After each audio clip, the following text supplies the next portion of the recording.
Hello from Edinburgh. This is iFaith message 101 from Lamentations. The previous four talks were from Jeremiah, which could be considered the before. Jeremiah warns God's people that if they don't repent, the Babylonians will come, they'll capture the city, everything will be destroyed. Lamentations is the after. Because Jeremiah's words were not heeded, that's what happened. And it's probably impossible for us at a distance of 2,500 years plus away from this catastrophe to appreciate how much this hurt the Jewish people. It was totally disorientating.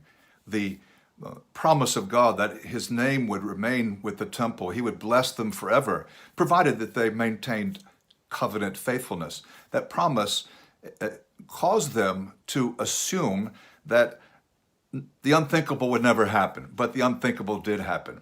And 587 BC, when the city fell to the Babylonians, everything was destroyed. That's just as catastrophic, just as shocking and disorientating as the fall of the city again in 70 AD when the Romans destroyed the temple, which Jesus prophesied about. So this is a really significant event. The suffering, the pain, which is in every chapter of Lamentations, that could have been prevented if only they listened to Jeremiah's words.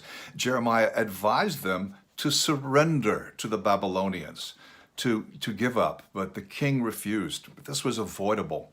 Like the material in Psalms, Lamentations can be very raw, very hard to listen to, filled with pain, lots of pain. In addition, we know that we're dealing with eyewitness accounts, the descriptions of gauntness, dehydration, malnutrition, and even cannibalism. This isn't just physical suffering that's hard, though.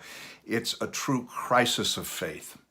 Just a couple more introductory comments. Lamentations consists of 5 poems. Each chapter is a poem, and they draw attention to what has happened. It's like reminding God, letting God know, because they're prayerful, what has happened. It's also a processing of emotion. It's giving voice to confusion.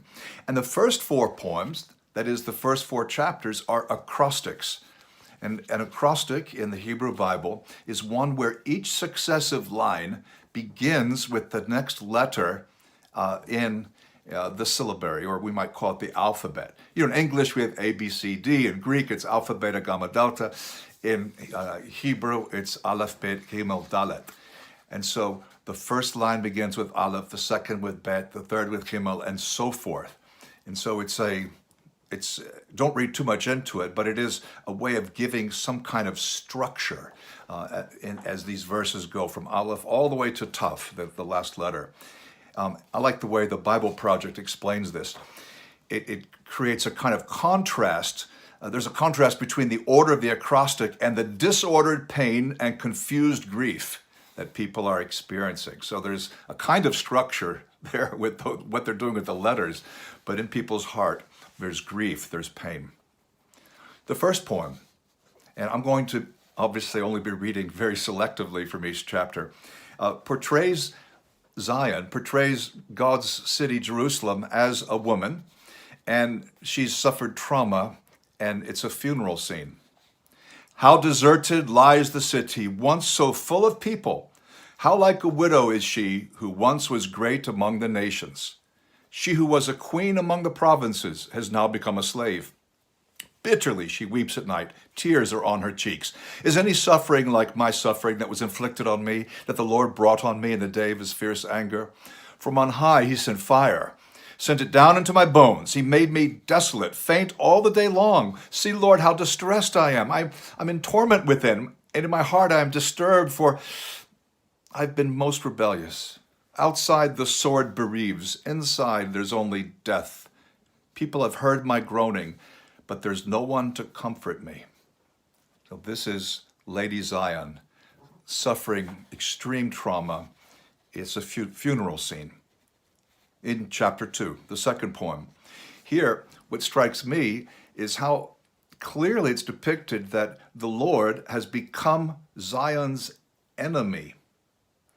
Of course, in the Old Testament, Israel had enemies, but this was not just a matter of preference or like or dislike or getting even. God warns repeatedly that if the Israelites ignore his covenant, then he will become their enemy. And this is exactly what's happened. They've ended up on the wrong side. And so we see in this chapter, not just the Lord's become Zion's enemy, but the punishment and the fall of Jerusalem was justified. They deserved it. It's still painful. I mean, most of the suffering in my life is because of things I've done to myself. It's self-inflicted. Not all, but most of my suffering it's me. But it doesn't make it necessarily any less painful. We read, the Lord is like an enemy. He's swallowed up Israel. In his fierce anger, he has spurned both king and priest. And throughout Lamentations, the monarchy and the priesthood and the false prophets are challenged for their failure to do what was right. One of my favorite verses in Lamentations is here in chapter 2. The visions of your prophets were false and worthless. They did not expose your sin to ward off your captivity. The prophecies they gave you were false and misleading. The Lord has done what he planned. He has fulfilled his word, which he decreed long ago. So it's God being fully reasonable. The punishment was just. And here what we read is that the prophets, these false prophets, were misleading the people. If they had been true prophets, they would have exposed sin. It's just like church in our own day. A sermon, worship, the Lord's Supper can be inspiring, can be deeply interesting. But if it doesn't bring us before God in honesty, if there's not an actual, let's say, being real, being genuine in talking about where we are and how we need to change, then it's worthless. It's worthless. What is the sin of so many churches? It's not that what they teach is wrong, although it may be. It's more they're not exposing sin. It's not what they say is necessarily false, but they're not calling God's people to truly follow him. And that's the bad thing about false prophecy. It's not just it's in error, it makes people feel comfortable, smug. Chapter 3, the middle chapter. And this is a longer chapter than the other two. You might wonder, how can it be if every chapter has 22 verses, from Aleph, Bet, Gimel, all the way to Shin, Tav? Well, this is a triple acrostic. So here you've got 3 verses starting with Aleph and 3 starting with Bet, and so forth. And what's pictured is a lonely man. Remember in chapter 1, it was a widow. It's a Lady Zion. Here, it's a lonely man. He's suffering, and the language comes from, it's the same thought world as Psalms and Job and Isaiah, but it's triple length. It's a triple acrostic. It's drawn out. It's protracted. It's not over quickly.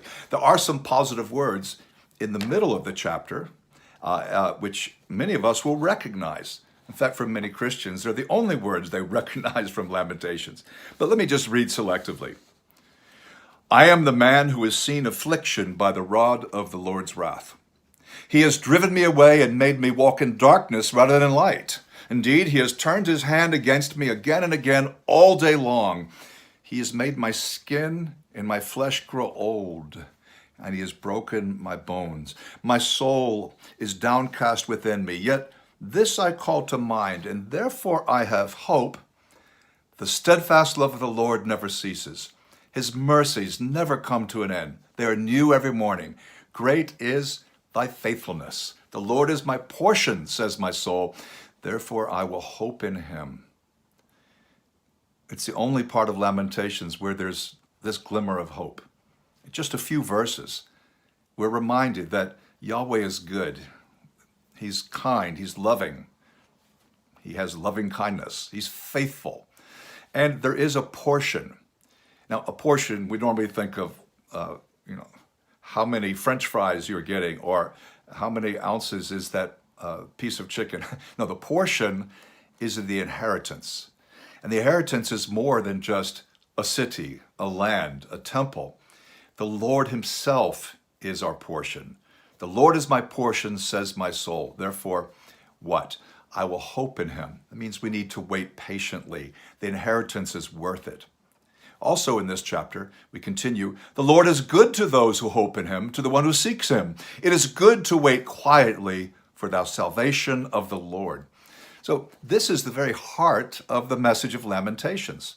It's a ray of hope in the midst of an ugly, protracted, unpleasant, painful situation, a situation that's distressing, agonizing, unbearable, in fact, excruciating. Chapter 4 describes the impact of the siege. The Babylonians, of course, are outside and they're starving the city. We read, because of thirst, the infant's tongue sticks to the roof of its mouth. The children beg for bread, but no one gives it to them. Those who once ate delicacies are destitute in the streets. Those brought up in royal purple now lie on ash heaps. Their princes, their skin has shriveled on their bones. It's become dry as a stick. Those killed by the sword are better off than those who die of famine. Racked with hunger, they waste away for lack of food from the field. With their own hands, compassionate women have cooked their own children, who became their food when my people were destroyed. These are some of those eyewitness details. Horrible things that often happen in a situation of famine, of starvation. And then in chapter 4, the mood changes. There'll be no more agonizing questions or urgent appeals to God, but rather acceptance of his discipline. But the tragedy is still there. The misery is still there, but now there's more acceptance. And we come to chapter 5, which breaks the order. It's not an acrostic. It's not an acrostic. There's no neat conclusion. Joy is gone from our hearts. Our dancing has turned to mourning. The crown has fallen from our head. Woe to us, for we have sinned. Because of this, our hearts are faint. Because of these things, our eyes grow dim. Why do you always forget us? Why do you forsake us so long? Restore us to yourself, Lord, that we may return, renew our days as of old. This is chapter 5. So there's no neat conclusion. And I love the way the Bible Project describes this chapter. It's as if the poet, this is the writer of Lamentations, quite possibly Jeremiah, it's as if the poet cannot hold it together anymore, and his grief has exploded back into chaos. Wow, this is intense. I told you. I mean, in the Psalms, some of the Psalms are very heavy, like Psalm 88, but normally the dark Psalms are only dark for part of the Psalm, and then it turns. Lamentations, apart from that little bit in chapter 3, it's just dark, so dark. So how about you? See, Israel was suffering a crisis of faith. Have you ever suffered a crisis of faith? Have you gone through a rough time? Possibly you brought it on yourself. That's what we do. Maybe you're in the middle of a crisis right now. Is your spiritual life messy? Or is it nice and neat, like an acrostic? If you were telling a story, would everything be balanced and all the ends tied up, all the T's crossed, all the I's dotted? Or there would be parts you're not sure you would be able to tell?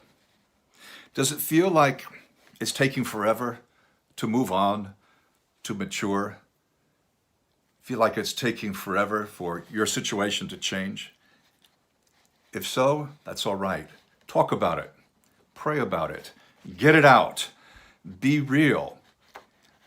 It may be painful, but we can be assured that God is fair. God is fair. His steadfast love never ceases. In fact, he is our portion. There is hope. But nothing will happen instantaneously. Presto, no. Therefore, God calls us to wait. But wait on him, wait for him. Ultimately, it's not about the system. It's not about the building, the city, the land. It's not about these things. It's about a relationship with God in heaven. Thank you for listening to this. I hope it wasn't too painful. The next iFaith message is from Jonah, the prophet who ran away from God. Until then, thanks for listening.